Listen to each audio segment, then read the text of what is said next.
राजकारणामध्ये तुम्ही राजकारण करत असताना संयम पाळला पाहिजे. ज्यांनी संयम सोडला त्यांची अवस्था पाहिली तुम्ही कशी झालेली. जे भाषण करायचे, जे बोलायचे, ज्यांच्याकडे 56 आमदार होते, ज्यांनी 96 जागा लढवल्यात, निवडून आले 20, त्यातले अर्ध्याच्या वर तर आताही आमच्या टच मध्ये आहेत. एकदा जर शिंदे साहेबांनी फक्त इशारा केला की पटकन इकडे येतील. ही अवस्था आहे त्यांची. सगळेजण तयार आहेत. आता राहायचं कोणालाच नाही. काँग्रेसची तर विचारूच नका. लोकसभेला तुम्हाला लोकांना, काही लोकांना जे काही भडकवलं, मुसलमानाला सांगितलं तुमको पाकिस्तान भेज देंगे, हे काही गेलं का पाकिस्तानचे इकडे यायला लागले तर आपण त्यांना हाकलायला लागलो. दलित समाजाला सांगितलं तुमचं संविधानाचं बदलणार आहे. बाबासाहेबांचं संविधान बदलतायत आणि मग लोक तर आपले येडेच आहेत. बाबासाहेबांचं नाव घेतलं तर अंगातच येतं आमच्या. अरे साले संविधान बदलायला चालले. अरे या देशामध्ये एकाची हिंमत नाही, एकाची ताकद नाही संविधान बदलायची. कोणी पंतप्रधान हो, कोणी राष्ट्रपती हो, पण सांगा कुणाला. इलेक्शनचा काळ होता, प्रत्येक जण म्हणायचे भाई हे बाबासाहेबांच्या विरोधातले लोक आहेत. मोदी म्हणलं की मुसलमान लोक म्हणायचे नाही नाही हमारा तुमसे दुश्मनी नहीं, हमको मोदी के खिलाफ में वोट करना है. बरोबर आहे ना सईद? सईदने किती जरी घसा ओरडा कोरडा केला तरी मध्ये सईद तेरे टाइम हम देख लेंगे लेकिन अभी हमको तो ये वोटिंग करना है. बरोबर है कि नहीं आजाद? किए कि नहीं तुमने हमारे खिलाफ वोट? मी स्पष्ट बोलतो, मला काही टेन्शन नसतं. आपण बोलायला कोणाच्या बापाला घाबरत नाही.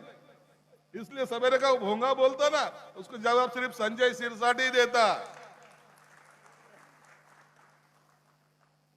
अरे हम खिलाफ में नहीं है. एक गोष्ट लक्षात ठेवली पाहिजे, जे घडणार नाही त्याच्या विरोधात चर्चा झाली. लोक गेले भावनेच्या भरामध्ये.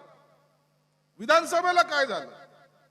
आता विधानसभेला अशी परिस्थिती आहे की त्यांना विरोधी पक्ष नेता सुद्धा बनवता येत नाही, एवढी त्याची बिकट अवस्था.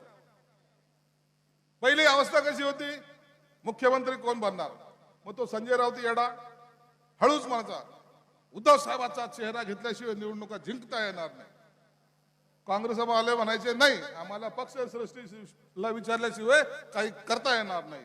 राष्ट्रवादी म्हणायचे आपण वरिष्ठ पातळीवर चर्चा करून ठरवू. म्हणजे एकात एक नाही, सर्वांनी मिळून एकमेकाला पाडायचा प्रयत्न केला.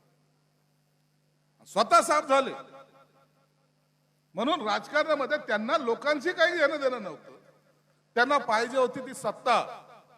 आणि या सत्तेसाठी भांडणारे लोक आज कुठे गेलेत, कोणत्या स्थळाला गेलेत, हे सांगायचं कारण एवढंच आहे. सईद संजय शिरसाटकडून शिक. संयम ठेवला, मंत्री झालो. संयम ठेवला.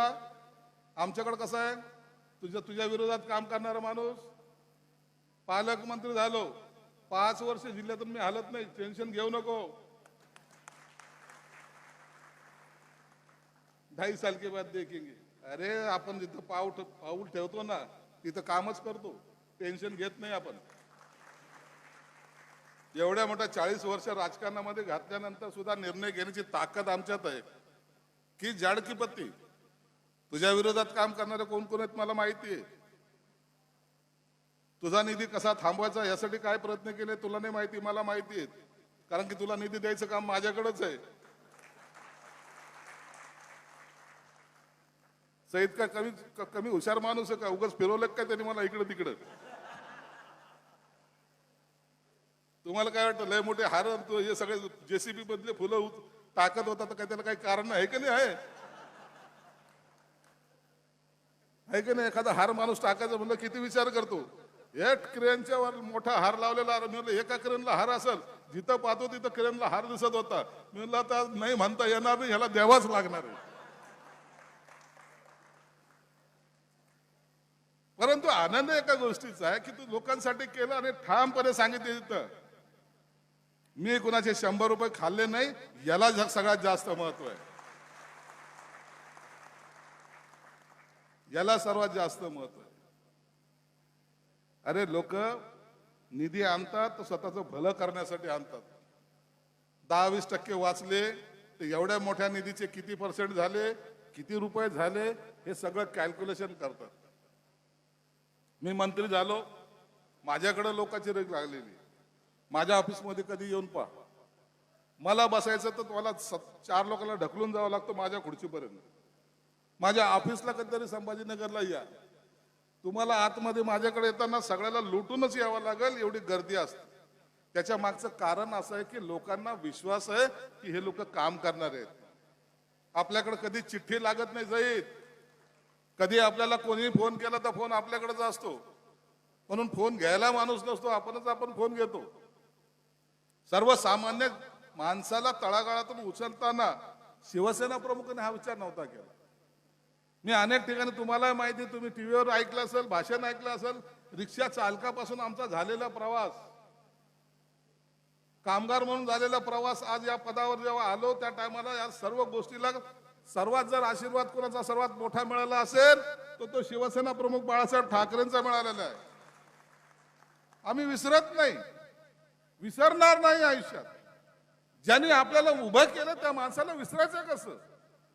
परंतु तोच पक्ष जर दलालाकडे गेला आणि ते पैसे घेऊन जर तिकीट वाटायला लागले तर त्यांना जोड्याने मारलं पाहिजे, हे सुद्धा खरं आहे. ती शिवसेना प्रमुखाची शिकवण होती. म्हणून आज या परभणीमध्ये आल्यानंतर मला एक मनातला समाधान वाटलं की मंत्री म्हणून पहिला दौरा मी काही पुण्याचा केला, आमच्याकडच्या काही समाज हॉस्टेलचा केला, विद्यार्थ्यांच्या हॉस्टेलचा केला, आणि तिसरा दौरा आज मी परभणीचा करतो. परभणीचे जेही कामं असतील बिंदास राहा, तुझ्या या पाथरीचे कोणतेही काम असेल बिंदास राहा, तुला सर्व सहकार्य संजय शिरसाट निश्चित करेल. परंतु आमदार बनवायचं माझ्या हातात नाही, ते एकनाथ शिंदे साहेबांच्या हातात आहे. नाही तर तू म्हणशील की शिरसाट साहेब म्हणले होते बरं का, ते काम एकनाथ शिंदे साहेबांचं. आणि त्या माणसाचा स्वभाव असा आहे, ज्या दिवशी त्याच्या मनामध्ये जी गोष्ट ठरते तो ते मानतो, काम ते करतो. तू पाहिलं असेल लोकसभेमध्ये सुद्धा इतके खासदार निवडून आले, आम्ही म्हणलो साहेब त्या श्रीकांत शिंदेला करा हो मंत्री, त्याने नाही.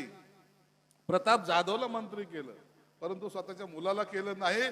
दुसरीकडे पाहिलं तर बापही मंत्री, मुख्यमंत्री आणि पोरगाही मंत्री, हे सगळं पद्धत आमच्याकडे चालत नाही. म्हणून त्यांच्या मनामध्ये आलं तर तुझं भलं केल्याशिवाय राहणार नाही, एवढं मात्र निश्चित आहे.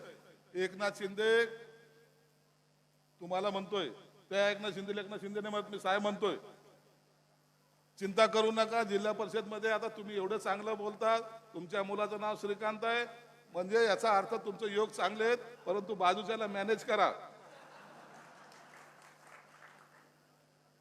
राजकारणामध्ये कोण कुणाचं नसतं बाबा, आम्हाला अनुभव आहे. बाजूच्याला मॅनेज केल्याशिवाय तुमचं काही भलं नाही. म्हणून आतापासून सुरुवात करा.